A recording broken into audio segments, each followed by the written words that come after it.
We're back to the Neil Haley Show on the Caregiver Dave Celebrity segment. And Dave, this is an exciting day. 50th anniversary of Hee Haw.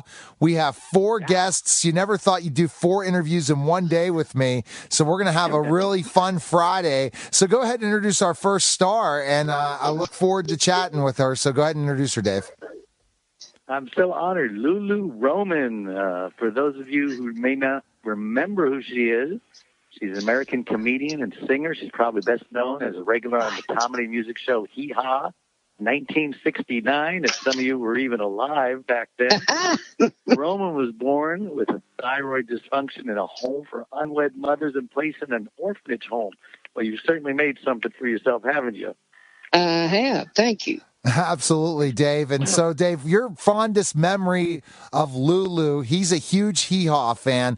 I am, and Dave asked me, so Dave asked me, do you watch the show? Because we did interview Jana a couple of months ago for an event in the summer. And Dave asked me, do you know of Hee Haw? I said, I know of it in passing, but Dave loved the show. So you have a big fan interview. Thank you. So go ahead, Dave. What's your fondest memory of Lulu, Dave? Well, no, I was 15 when I was on, and Lulu, I'm so glad that they, gave you so many parts, because you're very funny, and you are a great comedian. I'm surprised they didn't, I don't remember you singing on the show, but you have an amazing voice. I heard a video. Thank you very much. Last. All right, thank you. Did you sing on the show ever? I did, yeah. Okay, well. I did. But congratulations, you lost like 200 pounds at some point. Yeah, I did. Yeah, that was more fun than I know how to have, honey. That's like 2 people. Yep. It is, and I hope they're not hiding in my basement somewhere. So what inspired you, Lulu, to lose that weight? What was the big motivator? I think long life. Yeah, so you look pretty healthy according to the pictures I see. Thank you very much. You don't look like the same person. Yeah, I've lost a lot of weight, honey. I have. And you've overcome a lot of difficulties, not only being an orphan, but you suffered with drug addiction during the show. I sure did, yeah. Christian. You got inducted in the Gospel Music Hall of Fame in 99. Yep. Along with Barbara Mandrell and Loretta Lynn. So, I mean, that's not too shabby. That's some nice company, isn't it? Woo-hoo! Yeah. You had a number 2 hit 7 times. Uh-huh. I did. Thank you. All right, Dave, I'm going to go jump to some questions. You're giving her a great bio. So, Lulu, now tell me specifically enough the whole process of how you got on Hee Haw. Tell us that story. Well, I'm thinking probably maybe 2 or 3 years before Hee Haw ever started. I knew Buck from working in the Dallas nightclubs. And he used to tell me, he said, you're the funniest thing I've ever seen. And one of these days, you're going to be a big star, and I'm going to have something to do with it. And I'd bump that cowboy hat, and I'd say, keep talking, baby. And by golly, he did. Wow. They, when they started the show, they had a kind of a list of what they wanted for performers because they weren't real fond of the idea of having a cattle call for that many people. Mm-hmm. So they found Roy in Vegas, and they found Buck in Bakersfield, and they had, a couple of people that were writing for them. They had help with, trying to find the characters that they were looking for.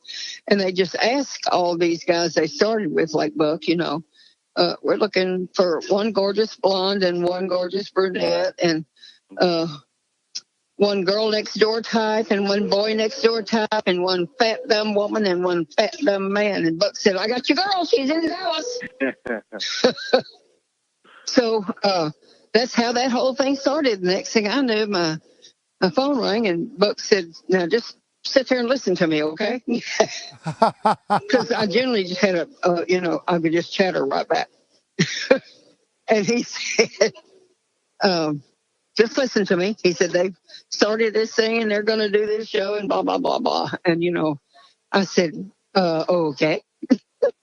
And he said, they need for you to be in Nashville at a certain date, stuff. And I said, well, all right, I will. So I showed up, and the next thing I knew, they stood me up in front of a camera and had me read a cue card. And I heard one of the fellas back there say, my God, she's incredible. And I turned around and I said, my God, give me your money and watch me get better. Okay. So they took me at my word. And the next thing I knew, I was the round chubby one on Hee Haw. Wait. As they say, the rest is history. So Yep. were you, It is. when you saw what was going on there, were you as optimistic about the show, or were you kind of agreeing with the critics that this is... I kind of agreed with the critics at first because, see, I had never, to begin with, I was not into country music. I was a hippie kid. I ate LSD and ran around in water fountains. So I was the next thing to crazy. Wow. So did a lot of the cast members think that the show was kind of corny and what the heck am I doing here? When we first started, everybody just kind of looked at each other and went, Yeah. Yeah. Nobody was sure except for the guys who thought it up, you know? Yeah. And they were real smart and they did real good. Well, I read that the magic of the show was in the editing. You know, they were just doing fast clicks. You know, it was almost like the Rowan and Martin's laugh-in for country, and it worked. Oh, yeah, it did. It did. And there's been So nothing. You were on the 50th anniversary, yeah. I assume. Yeah. Yes. Can you believe it? How many did not make that one? I saw that the 10th anniversary, everyone was there. How many were missing the 50th? We've lost, honey, I think I'm about the only one left of the originals that were, you know, on the first Hee Haw shows. We just lost Roy, and he and I were the last two. And I ain't going nowhere, y'all. Well, we can tell now. So Buck was an original too, or was Buck more? Explain Buck to us. Yes. So Buck is going to be on the show today later too, as well. So is he going to say good things or about you, Lulu? What do you have nice to say about Buck? He discovered you for sure by giving you this opportunity that changed your life. He did. Buck is the one that got me on the show. Buck and I were great friends. We were. I understood him well. He was not one to joke around, and you know, he was very business minded. Okay, when it was time for him to be there, he showed up. He was on time. He knew his lines. If they had to, you know, if there were things that he had to do, he knew them. He did. And he was a consummate performer. He sure was. He's a wonderful guy. And Roy was kind of the opposite in that he was the fun-loving guy. Roy loved to have fun. He kind of showed up when he wanted to. Wow. You know, and so about what was some of your favorite moments on Hee Haw? Yeah. What did you enjoy doing the best over there? It was also good because it was, you know, we became family after a while, you know, we did. So having the opportunity to get to play with each other and work with each other.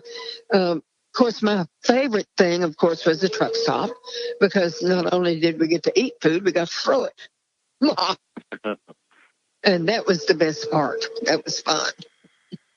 Being one of the original members, Lulu, talk about the connections you have with your fans that from before, and just connecting with people that watch the show. How fun is it? They have just always been the best. You know, I realized that, you know, first of all, on a show that no one ever even thought about doing anything like, okay, to be a part of that, and then to be the effect girl on the show, okay, that was something really extraordinary and really, it was a major blessing in my life. It was. I never realized that it was going to turn out to be what it did. And the people, the fans have been so incredibly true to us. They have. I have just been, the best I can say is I've been insanely blessed with this. I have. The Hee Haw fans are the best fans I have could even imagine in this world. They are. So what are you doing these days? Well, I'm out singing almost every weekend. Where do you sing? I sing in churches. I sing in little auditoriums. I sing in opera houses. I sing in coliseums. I sing anywhere they'll ask me. Walmarts. You could sing right now for us, right, Lulu? Right in front of everyone at Walmart. Yeah.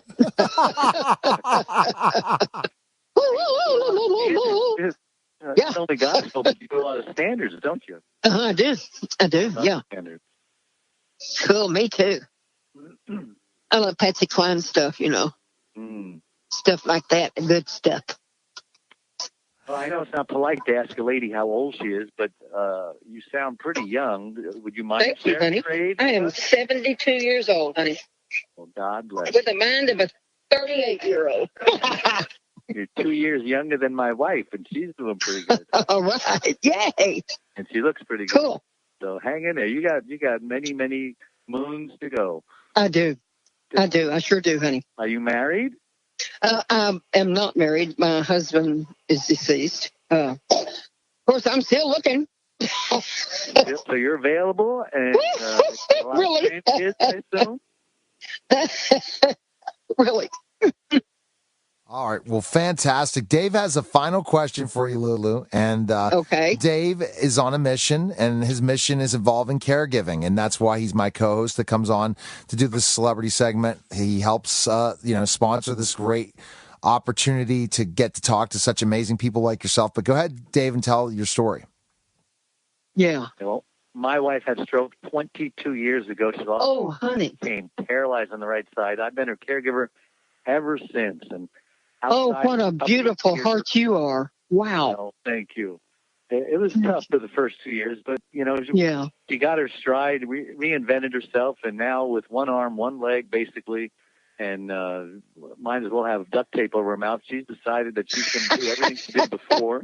That's great. She makes us normal people just look like whiners and complainers. That is awesome, honey. Yeah. So what kind of experience have you had with caregiving? I'm sure you're no stranger to it either. Oh, no, I've taken care of a lot of people. It's funny how people come in my life, and I end up taking care of them. We're natural born. Oh, my goodness. My son is calling right back. Yeah. Tell him I'm on the phone, honey. Okay. Always fun, these conversations. Yeah, we're here. I've got a website, caregiverdave.com. Caregivers who are, not doing very well. 30% of them die, and the rest of them get sicker than the ones that are needing a caregiver of their own. Yeah. Caregiverdave.com, and we're a support group, and we've got lots of resources for them. And I've written 3 books. I'm here in Hawaii writing my 4th book. Oh, how wonderful. Golly. So my wife's here traveling with me. She only likes to go to the fun places like Hawaii. Oh, yeah. Yes. Go suffer a bit, huh? Des Moines, Iowa. Hey. Like that. Nothing against Des Moines. All right, well, fantastic, Lulu. Are you on social media and stuff? People can connect with you and stuff like that? Yes. We're working with. Okay, awesome. Well, I appreciate you coming on the show. Happy 50th anniversary, and thanks for taking the time to reminisce about Hee Haw. I appreciate it. Thank you all for calling. You have a great day. You too. Bye-bye. Okay, thank you. Take care. Bye-bye. You're listening to the Neil Haley Show. We'll be back in just a moment. We're back to the Neil Haley Show on the Caregiver Dave Celebrity segment. I think when Dave and I connected, he never thought that he'd have 4 interviews in one day with me. He doesn't understand I've done 15 to 16 in one day, so this is nothing for me, but it brings back a lot of fun, especially when we talk about the 50th anniversary of Hee Haw. Now, I have to ask Jana or any of the guests that we've had on today about how I could start catching up on Hee Haw. Maybe they need to make it available on Netflix and start binge watching the shows, because I'm sure there'll be new fans all the time. That's what I do, is binge watch. So I'm excited to welcome to the program, first of all, my co-host, caregiver Dave. It's round two. And it's someone we already talked to before, but, you're ready to play the fiddler, right? In this type of a thing, right? The fiddle's ready to go, right, Dave? Yep. And to piggyback on what you just said, Neil, everyone made a big deal of MASH 10 years and Seinfeld 10 years. Well, Hee Haw's been on, 23 years? I didn't hear anybody make a fuss about that. Well, welcome to the show, Jenna. Thank Jenna you. Day is an American country and bluegrass fiddler. She gained national fame by appearing on the nationally broadcast CBS syndicated television show Hee Haw, part of Buck Owens' band in the 70s, the Buckaroos. And prior to her work with Owens, she won the Ladies Division National Fiddling Championship. Her trademark is playing that blue fiddle. Welcome to the show, Jenna. Thank you. Can you imagine that my trademark became an electric blue fiddle? I was such a purist, in all the fiddle contests and everything. You play a nice acoustic fiddle that sounds good over the mic. And I happen to have a really good violin. It was made in the year 1750 in Milan, Italy. So it's kind of my strat. And they said, no, we want you to play this blue electric fiddle. I thought, oh my gosh, that'll be the end of me.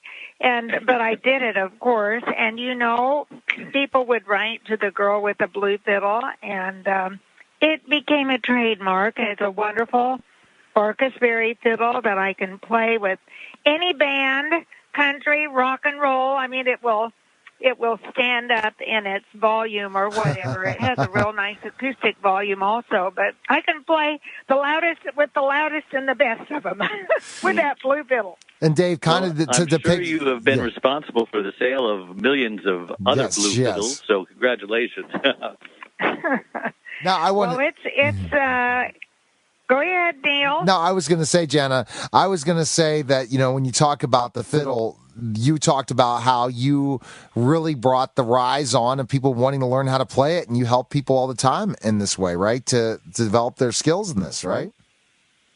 That's right. So many people want to learn to play the fiddle, and gosh, we have a wonderful crop of a new generation or two of fiddle players coming up, and they're all so good. And, I was probably the first girl fiddle player in a country band for sure, because it was always the guys in the band and maybe a girl singer. But Buck went out on a limb and hired a girl fiddle player.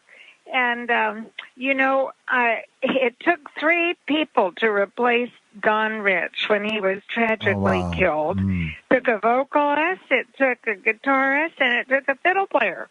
And he thought, they'll never compare Don and his playing with a girl. So he thought it was kind of a safe thing. And it did become really, really good for the show. He was a great showman and related to the audiences, and I learned a lot working with Buck about how to really engage the audience, in a show. He got me standing ovations all the time. Wow. And how do you go from a Juilliard musician to a fiddle player? How does that process work? Oh, well, in my family, my granddaddy on my mom's side, my maternal granddad is a champion fiddle player. And he and my grandmom played piano, and they played square dances and all over the place. But they wanted their daughter, my mother, to learn right, in quotes. So they sent her to New York City.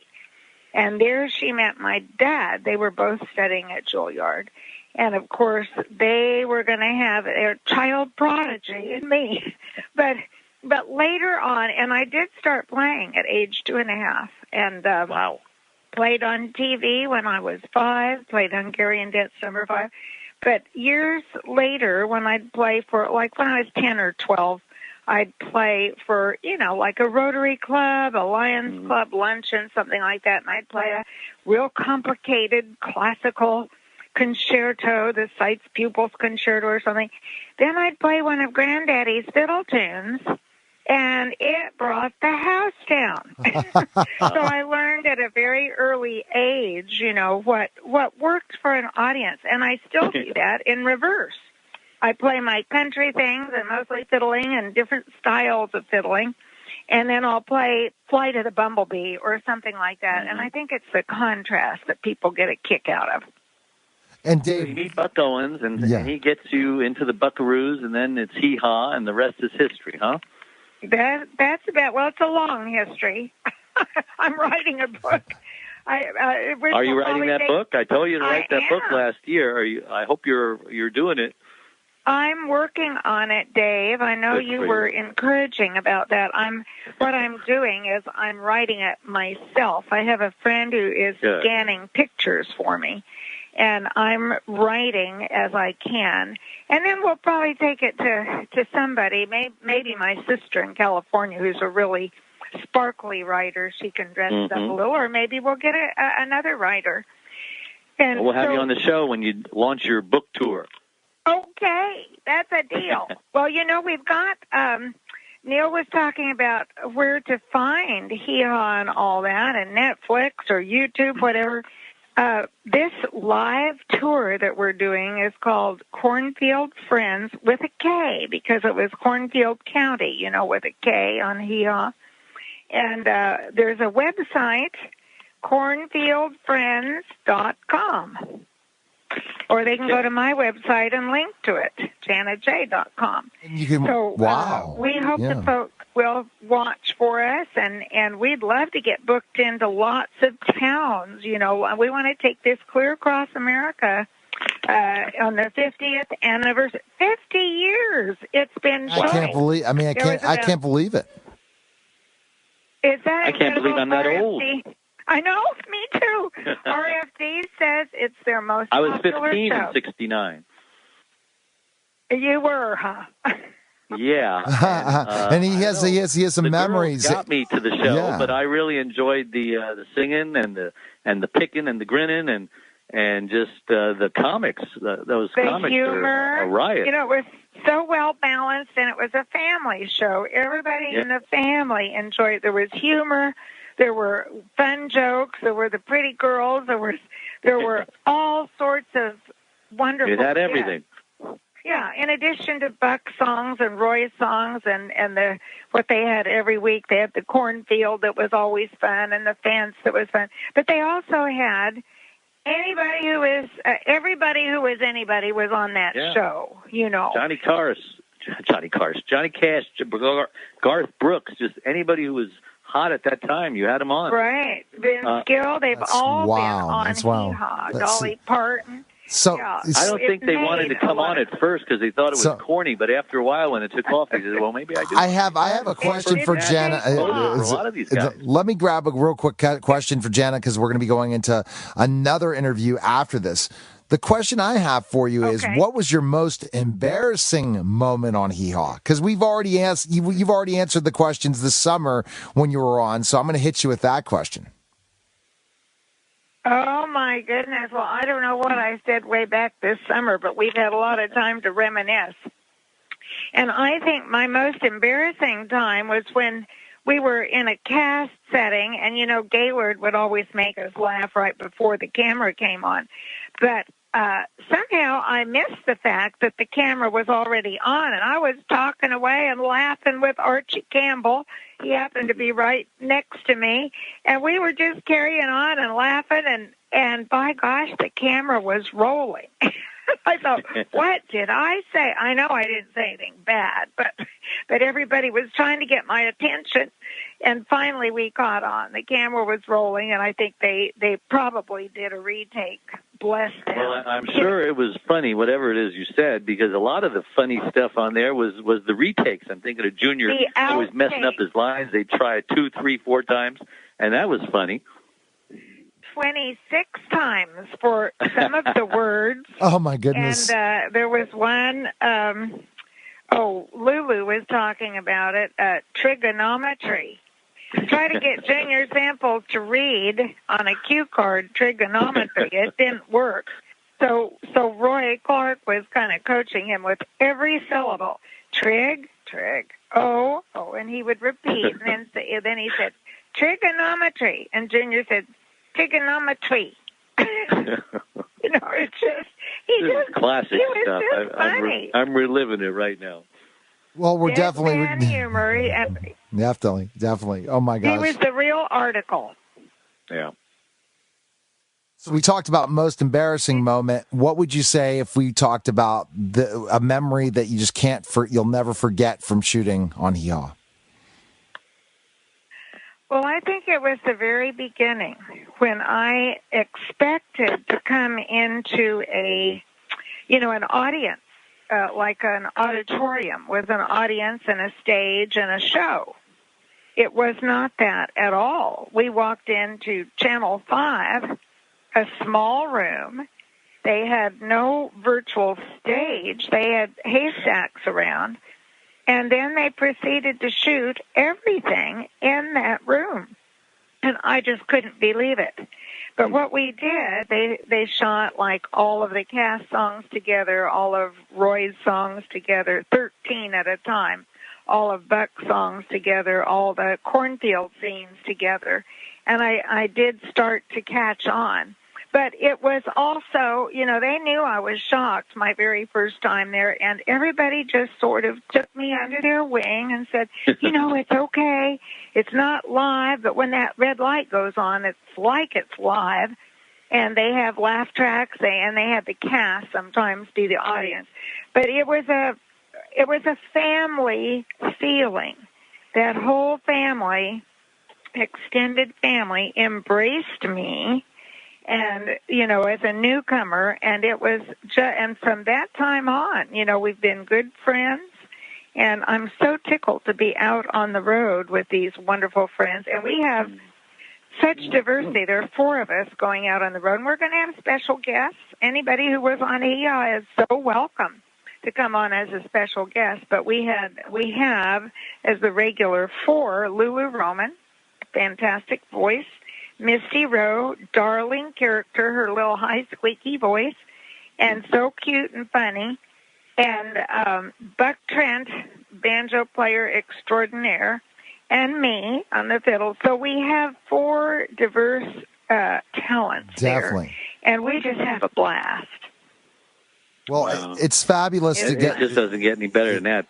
That's so much fun. Absolutely, so Dave. So, Dave, your favorite memory of Jana? I'm hitting Dave with these throw him off guard kind questions today because these are quick, and we get to interview all 4 of you guys today. So we're getting a different reminisce, and we had Lulu on, and now you, Jana. Then Misty's calling in a couple seconds. So what about a memory of Jana you have, Dave? I love the Orange Blossom Special, and I was amazed that you were able to play it.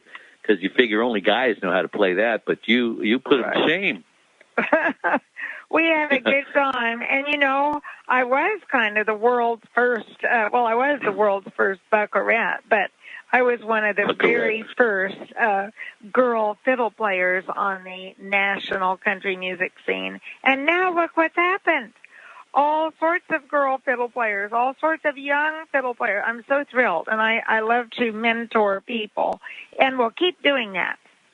Well, you cleared the field for them. Congratulations.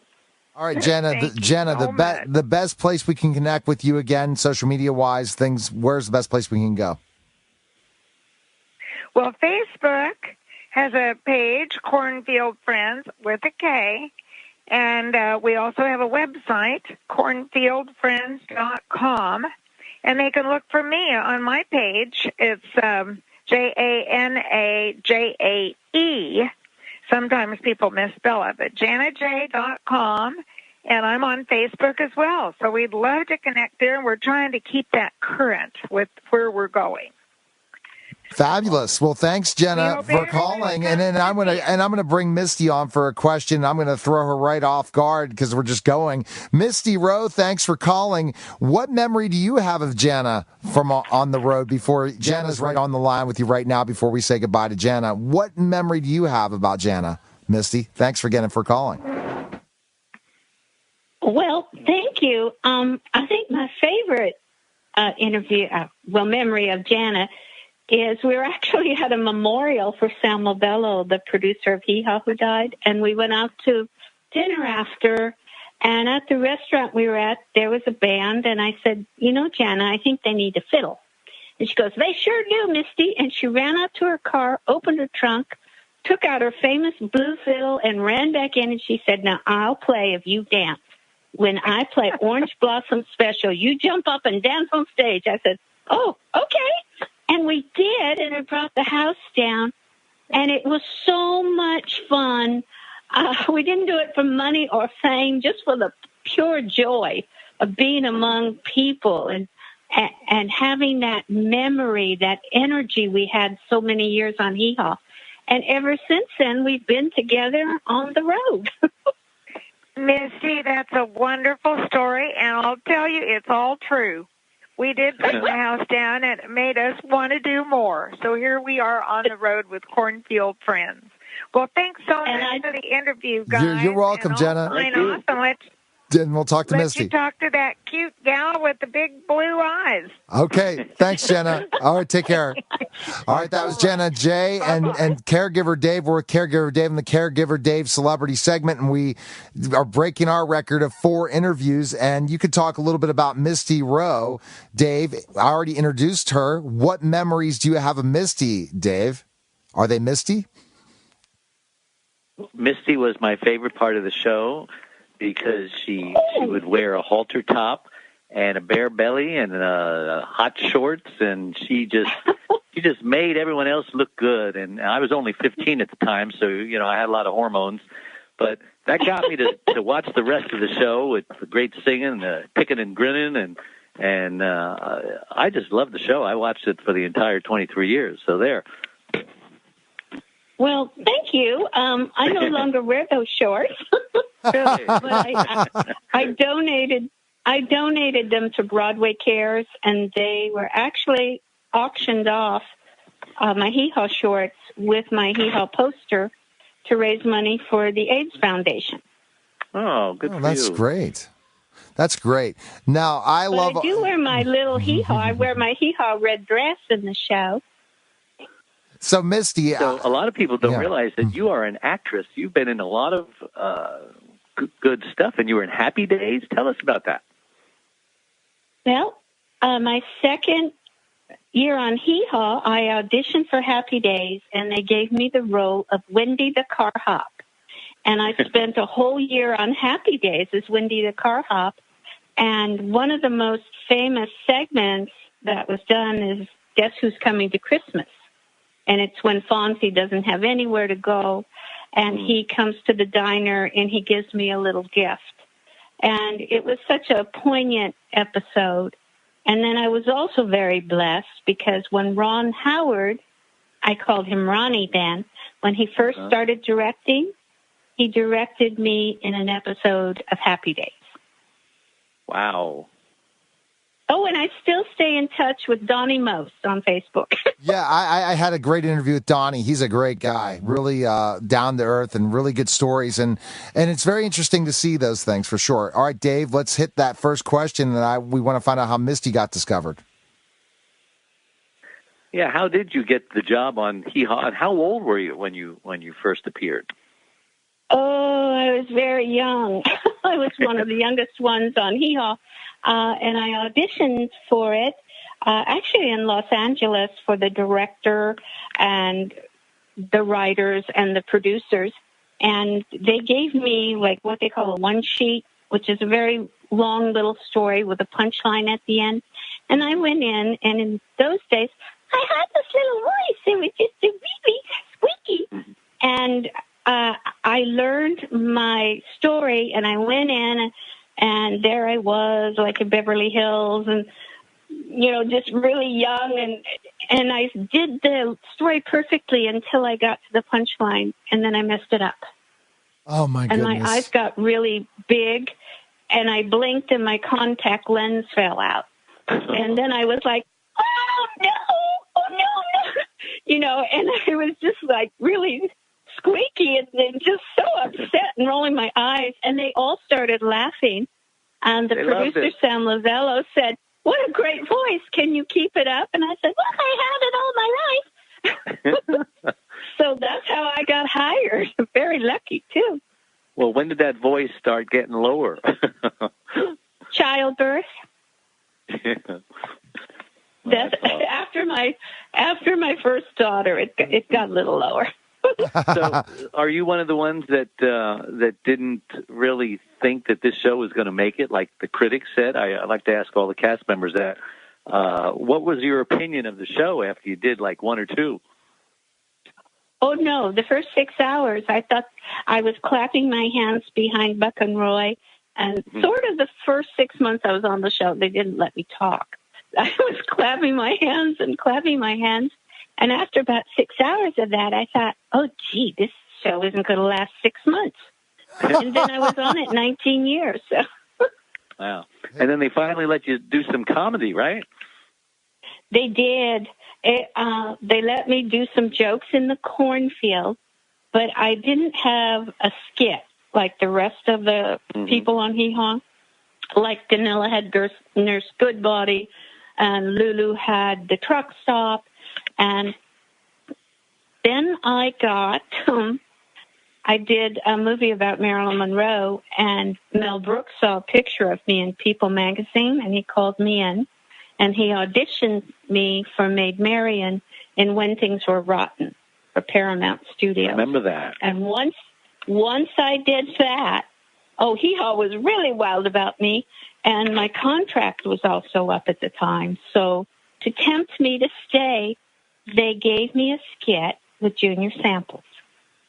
And I was the BR549 girl. And that is just like made in heaven. Junior, I was his assistant.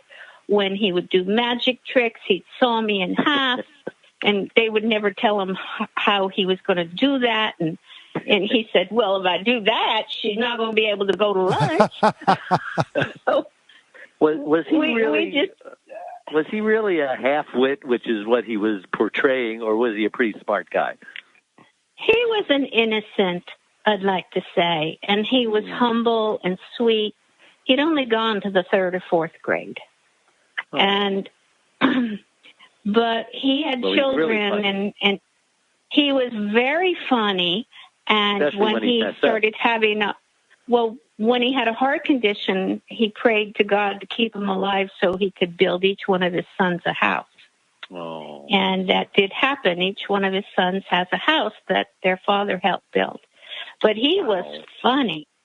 And together, he wasn't even trying to be funny. He was funny. I couldn't believe some of the things he did. He amused me so much, and he was so sweet to me. It was a family, wasn't it? One big happy family. Well, Hee Haw is my second family. And unfortunately, I've now lost 23 members of my second family. Oh, yeah, I know. How many are left? The Cornfield Friends. And that's why we have them on. Marianne Rogers. All the youngest ones. All right. All the youngest ones. And I did see Joe Babcock the other day, and he was part of the Nashville edition. But there's only like 1 or 2 of the Nashville edition left. So is it fun traveling on the tours and the anniversary shows? Oh, we had a great time on the anniversary show, and we had a great time on the Huckabee show. Ah. Boy, were they good to us, and what a set, and what lighting. And do you know that Governor, everybody calls him the Governor, he got on a pair of overalls and got in the cornfield with us? And then great. When we sang Rocky Top he played bass. Yeah, he's a good bass player. Oh, he was such fun. What a nice man. I hope someday to get the chance to interview Governor Huckabee. I've interviewed Newt Gingrich and different people. It's amazing to talk about their personalities and get to chat with them. Now, Misty, I'm going to jump because it looks like Dave has 1,000 questions for you, Misty. I'm going to go about fans, talking about the fans. This is why we're doing this interview, because we're going to make sure we get it and blast it out to all the Hee Haw fans all over the world, especially for television and radio. But Misty, how much do you love connecting with your fans? I absolutely love it because I was on television for 20 years and they could see me and they'd write fan letters. Of course, everybody does Facebook and email now. But I never really got to meet very many of them because it was television. So now that we're doing the live shows, I can actually meet the people that grew up watching me. And we come out to the lobby after our shows and we sign pictures and I let them take pictures of us with their camera, with our arms around the shoulders, you know. And they say, oh, I love Hee-Haw. I grew up with it, or you were my favorite, or I love how Lulu sings, or that BR549, or tell me a bedtime story, because I also told bedtime stories on Hee-Haw after Junior passed. What does BR549 mean? Well, it was a number they thought up that people could call the car station. But unfortunately, It was a real number of an older woman who lived in some place like Indiana. Oh, jeez. And people were constantly calling her, and she had to change her number. They only had 3 digits in those days? I don't understand. BR549. That's funny. All right, so Dave has the final question of the evening, or of our interview as we're waiting on Buck, and we'll keep you on just to see what Buck's memory of you, Misty, is. But let's go with the basic question right now, Dave. Why Dave does the show? Why he keeps the lights on, helps keep the lights on so we can have these great celebrity interviews. Dave has his own story. Go ahead and tell your story, Dave. Well, my beautiful wife, been married 44 years. She had a stroke 22 years ago, about halfway in, and she lost her speech, became paralyzed on the right side. But she's a fighter, and she, after a couple of year grieving period, decided she's just going to do everything she did beforehand, even with one arm and one leg and unable to talk. So now she makes us normal people look like whiners and complainers. I wrote a book about her.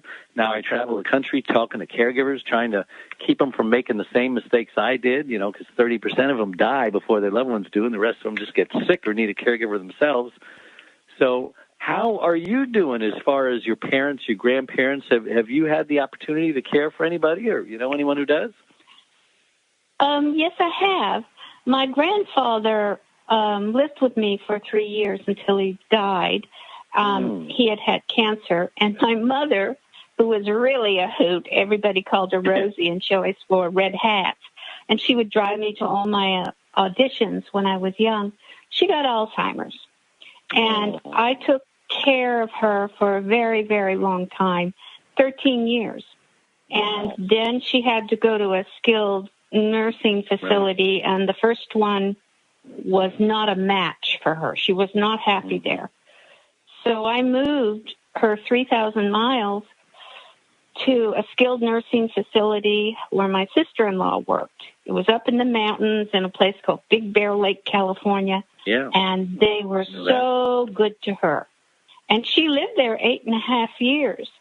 And it moved me so much, the kind of care she got there and the things I learned and how to interact with my mother at the end of her life with the Alzheimer's. Because at the end, she no longer knew my name, but she knew I was her daughter. She knew that. And in the end, that's what was important to me. And I actually wrote a play on it, and it's being developed right now in California. Good for you. Tremendous. Well, wow. God bless you. You're a great caregiver. Absolutely. Well, I really loved my mom. And I love my dad, too. And my brother actually took care of my dad, and I took care of my mom. So, that caregiving, it changes your life. But I think it changes your life for the better. Because That's why I have a learn website now, what true love is. CaregiverDave.com. Caregiver Dave. It's a support group. It's got my videos, books, all the resources a caregiver needs to keep from burning out and stay alive, stay out of the hospital. And we are excited, my producer. Yes, you have to take care of yourself, and you have to have help. And guess who? You have to have help. And I got good news, Misty. We do have Buck Trent on the line. Buck, thanks for calling. Yes, Neil. Hey, Neil. I appreciate you coming on. Neil. How are you? Oh, thank you for inviting me. I'm doing just right. How you doing? Good. I have Misty on the line right now, and I wanted you to give one of your favorite, fondest memories of Misty before we say goodbye to Misty. Oh boy! Oh my goodness! We've done so many hee-haw shows and together, and it's a very talented gal. She does a lot of other shows, and always Patsy Cline and all that stuff, and just a natural. Hey. Tell him about the show we're doing now, Buck, and about the Minnie Pearl thing in it. That's so cute when you tell that. Oh, yeah. Minnie Pearl. You got a video on that, eh? When she dresses like, Minnie Pearl, she does Minnie Pearl, and we did a show down in Greenville, Texas. And Misty opened the show, and like Minnie Pearl, and so we did the show, and after the show, we always associate with the folks that come to see us. And some people come up to me and said, "Why didn't you bring Minnie Pearl back out?" Because I had come back out at myself, the second part of the show. Yeah, they did. Yeah, that's right. Yeah.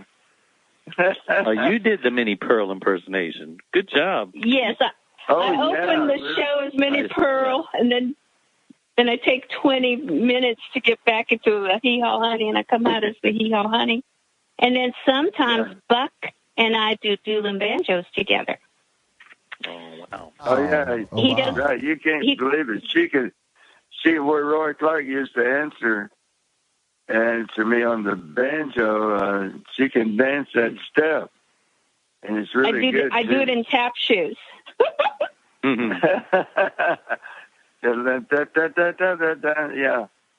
really good. That's pretty good. Well, so that's really good. For sure. Well, Misty, thanks for calling. I just wanted to get the memory from Buck, and now I'm going to get Dave to introduce Buck Trent. So thanks for calling, Misty, and thanks for coming on the show. Okay. Right. So, good. All right. Welcome to the show, Buck. Oh, yeah. Buck Trent started performing on Word Radio at the age of 10. Really? Traveled to California and Texas, finally arriving in Nashville in 59 when he joined Bill How do you pronounce that? Bill Carsley? Bill Carlisle. He had Bill Carlisle. He had a lot of hit records. Oh, he's a great entertainer. I learned a lot from him. And that's when you first appeared on the Grand Ole Opry. You're a member of Bill Monroe's Bluegrass Boys from 60-61. And you played lead guitar with Dolly Parton. Wow. Oh, yeah. The electric bag of chips and everything else. So welcome to the show. Well, thank you. Thanks a lot. I was with Porter Wagner from 62 to 74 too. And so it was great. It was great. Tell us how you got involved with hee-haw. Well, Roy Clark and I were friends since 1962, and he was doing hee-haw, and we would, when he'd come to town, we'd get together or on shows throughout the country, and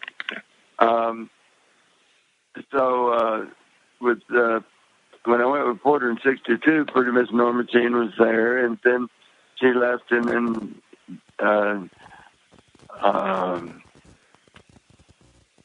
Jeannie Seeley from the Grand Ole Opry, and she's with us, and I recorded "Don't Touch Me If I Don't Love You" with Jeannie, and then she left and went on the Grand Ole Opry, and then here comes Dolly Parton. And the show got bigger. And the show got bigger, so Porter and Dolly had duets and won awards, and recorded a lot of hit records with Dolly. How many years were you on hee-haw? Until about 82, probably, from 74 to 82. Wow, Oh, yeah, so it was fabulous. We would take 13 shows in June, 13 in October. And, yeah, it was really something to do 13 shows at a time. And, yeah, that was what? Yeah, it was a great. Did you think it was going to be a success? Yeah, it's already a success when I went on, and yeah. On those first shows, you didn't think it was corny? You thought, wow, this is going to work? Well, what were your thoughts? Some of the people thought, but it was a great family show, one of the great family shows of all time. You were a believer. Wow. The whole family could sit down and watch it without being embarrassed. They understood the music, the country music. The comedians, they had the top country comedians on the show. And it was just great, up, even now they rerun and then people watch it all the time. Wow. So it's a great show. Yeah, where's the best place, Buck? Buck, yeah. I was going to ask you, Buck, where's the best place we can watch reruns? Where are they mostly on now to check out Hee Haw and catch up a lot? Yeah. RFD, it's on RFD, which a lot of shows are on RFD, country music shows. A lot of them are on YouTube too, Neil. YouTube, yeah. Oh, yeah, you can put Roy Clark. They're playing Roy Clark and I, the dueling banjos, and it's one of the great dueling banjos of all time. In fact, Roy Clark and I had 2 hit albums together. We won 2 CMA awards together. It was just dynamite. But they're playing.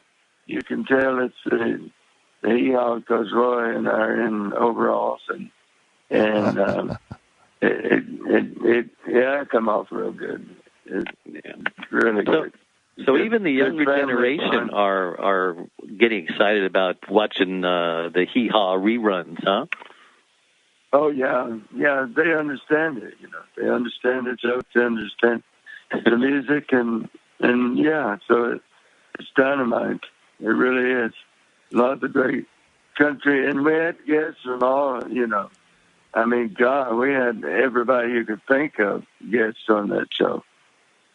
So, Buck, one of my big thrills was one of my big thrills was when Roy Rogers and Dale Evans were singing a song in the studio, and we're standing behind the camera, and so when they sing, "Here Comes Roy Rogers," he's one of my heroes. My mama used to take me to town every Saturday, and I'd get to see the Cowboys and especially Roy Rogers. And he come over towards me, and I said, "Hi, Roy, I'm Buck." He said, "I watch you every week, Buck." I know. That's tremendous. So it was a big thrill, yeah. How about performing? Still performing now, Buck. Do you love performing, especially for the Hee Haw fans? Oh, yeah. Oh, yeah. Performing, much like Roy Clark, you gotta, you gotta entertain the people. And I've been entertaining here in Branson since 90. Mickey Gillen opened that theater up in 90, and he bought it, about halfway through the season. And so I've had a morning show and a breakfast show for a long time. And now I'm doing the shows on the road like I used to with the Hee-Haw Girls and Lulu, Misty Road, Santa Jay. I've done some with Connie Stoneman, and yeah. So it's just a lot of fun. Well, you're one of the last survivors. The numbers are getting thinner and thinner. You mind asking if I ask how old you are? Oh yeah, I'm 80, and I'm in great shape for 80. I turned everything around in my life. 35 years ago, I moved back to Nashville from Roy Clark, and I'd moved to Tulsa in 76, and so in 82, I went back to Nashville and turned a lot of things around, and because there was a lot of drinking back in in the 60s, 70s, and 80s. There was everywhere. Roy Clark and I worked Vegas 42 shows at a time. My goodness. Yeah, three or four times a year. And in '76, we did 42 shows in Vegas and went right to Russia. And we were the first country show to go to Russia in '76. Wow. Yeah, so I had to slow it down a little bit. Now, it's been good. What was your fondest memory? That is a lot better. Right. Sorry, I was going to ask Buck. What was your fondest memory on Hee Haw? Wow. Well, Roy Clark and I doing a lot of banjo stuff. In fact, we got all the banjo players together at one time. And then we got all the fiddle players together at one time. And we had Joe Fraser, a friend of mine, that used to work the Hacienda in Vegas when we were working the Frontier. And the fighter? Oh, yeah. You ain't kidding. Wow. So having him on the Hee Haw, and we had Sammy Davis Jr. and, oh my goodness, like I said, yeah, Roy Rogers, and oh wow, we had everybody you could think of as a guest on the Hee Haw show. Well, you sure showed the critics, didn't you? Yeah, it's just a great show. It's still, still running it. I'll have to catch up now. The jokes nowadays are. Go ahead. Sorry. The jokes nowadays, I mean, maybe don't even have a punchline or not funny. Different people. Well, Buck, one of the things that is a really good and interesting story is that Dave is a caregiver, and I think you were listening to that story before. Dave, I would just ask the question this time to Buck about caregiving. Dave has is like an advocate for caregiving and helping people go through those challenges of taking care of people that really are draining, especially if they have grandparents or their parents. So Dave, go ahead and just ask the question, Dave, because we've kind of already told the story a couple times today. So in your 80s, I'm sure that you have had opportunities to care for someone that you love who needed some care. Share some of that if that's what happened. Well, you have to give it away to keep it. What you take with you, what you do for other people. And even friends or, some of my kid folks back there in Spartanburg, South Carolina, where I'm from. And my sister, 8 years older than me, and we got our lives straightened out. And, helping other people is the way to go. And that's what a lot of country music is about. Yes, it is. Yeah, I'm assuming your parents are passed away already. Did you have to care for any of them? Did they go quickly? Did it take a long time? Well, my mama made it to 84, and she worked in the cotton mill. She worked in the cotton mill 35 years and only missed one day. And when I was 3 years old, she bought a brand new house there for $700. Wow. It was a brand new 3-room house and built onto it later. But it was all new. And she knew how to survive. Well, you survived, because caregiving is not easy. It's one of the stressful jobs out there. Well, Buck, now, are you on social media? We all talked about, how you're touring and stuff like that. Are you on social media, or people need to just go check out the website for your tours and stuff? Are you on social media yourself? Yeah. So the people are booking us. We're going to Canada, and